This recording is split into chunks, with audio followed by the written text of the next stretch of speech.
But in this industry, we are so greedy. We are wicked. That is why the people of Ghana do not even respect creativity. 10 million. Let's say Drake even decides that, hey, listen, man, let's take it from out of court. I give you people 2 million. How many times have you heard a Ghanaian musician count 2 million American dollars? All the life of Obrafour, has he seen 10 million before? All the life of Mantse, has he seen 10 million before? All the life of Tiny, has he seen 10 million American dollars before? In an industry that is so demonized, in an industry that has no iota of respect for creativity. Are you crazy?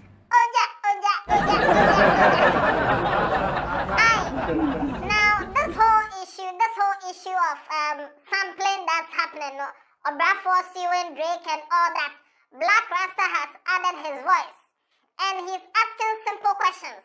Has Obrafour seen $10 million before? Has Mantse seen $10 million before? All the Ghanaian artists, has anyone counted $10 million before? Or made $10 million from their music career before? Now, aside this, he raised a point that most of the hip life artists, or most of the hip life songs from the early days of hip life were sampled from American songs. So if these American record holders decide to come down and sue all the artists, can they pay? Now, Blakk Rasta also added a conclusion. I have the full just for you. I'm the Headless YouTuber, this Headless Reactions. Alatari, Yanka!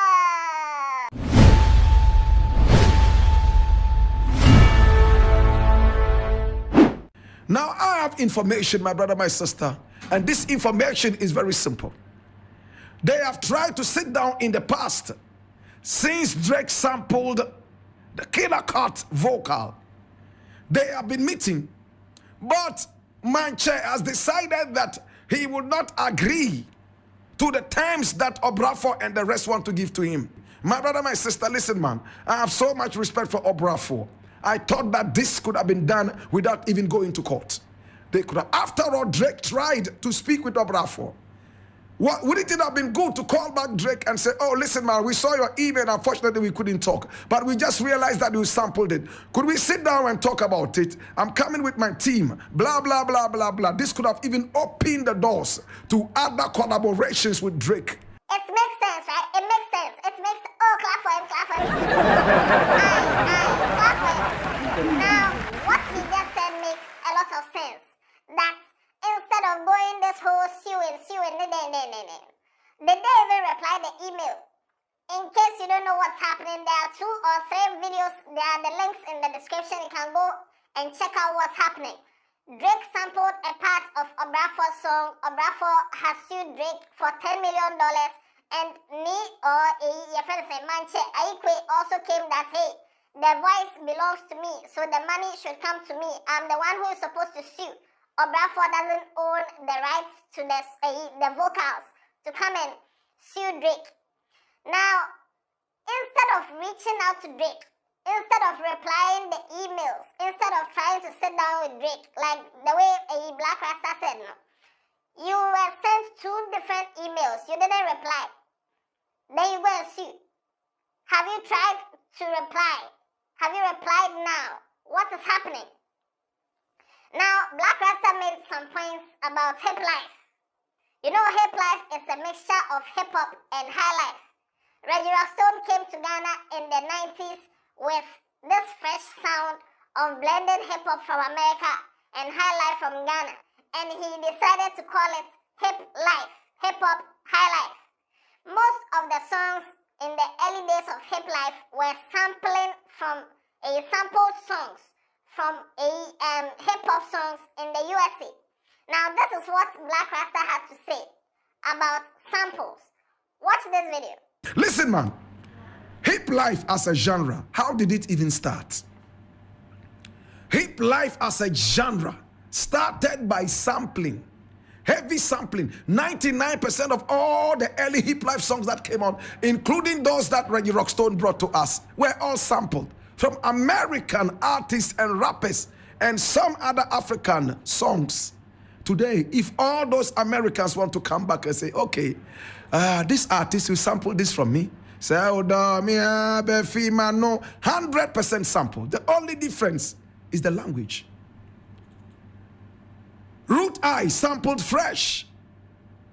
Which artist in Ghana doesn't sample? How many Ghanaian artists have paid money for sampling American music? And now that Afrobeats has put African music on top of the map, I am so scared and so afraid that if the Americans want to retaliate, we will have to sell the whole of Ghana and we will never be able to pay the copyright. Now, looking at the way the Ghanaian music industry is structured and how our artists are behaving and how our artists don't really make that much money, all the old hip life artists, if these hip-hop guys from America should come and sue them for even $10,000, it would be a problem. It would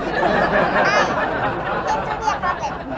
Our legends, it would be a problem. $10,000 suit would be a problem.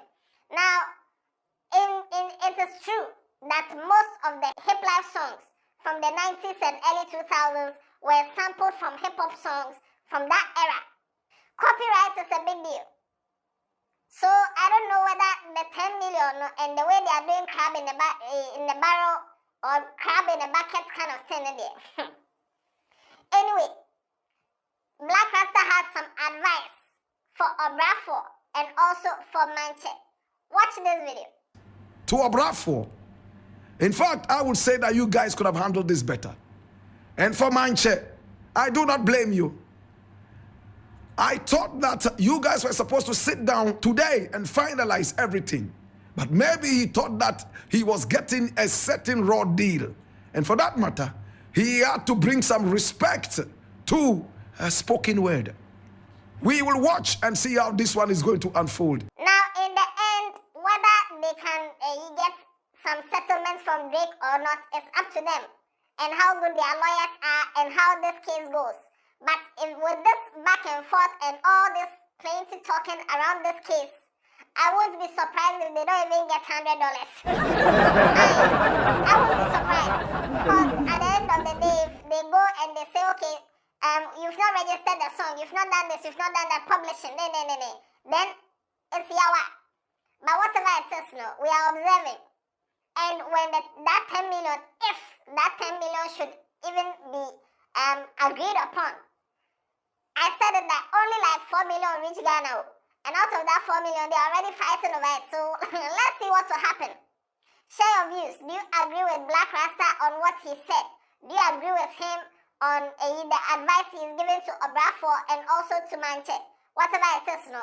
Whenever there's a full gist on this particular issue, I'll bring it to you.